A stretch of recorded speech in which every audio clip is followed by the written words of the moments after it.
Magandang umaga mga kapuso. Sa mga susunod na oras ay inaasahang hihina palalo itong si Bagyong Julian at base sa datos ng Pag-asa ay maaring tuluyan na lumabas na rin ng landmass ng Southern Taiwan itong bagyo. Hihina ito bilang isang low pressure area hanggang sa mag-dissipate o malusaw.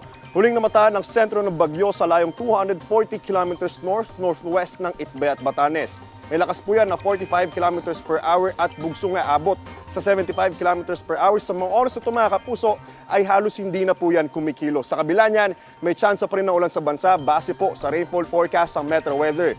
Ngayong umaga, uulanin ng ilang bahagi ng Southern Luzon, ng Visayas at ng Mindanao.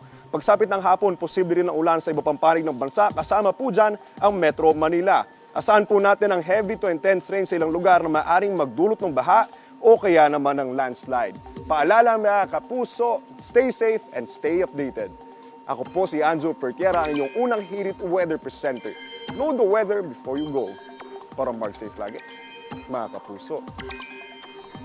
Kapuso, para laging una ka sa mga balita, bisitahin at mag-subscribe sa GMA Integrated News sa YouTube. Sa mga kapuso abroad, samahan nyo kami sa GMA Pinoy TV at sa www.gmanews.tv.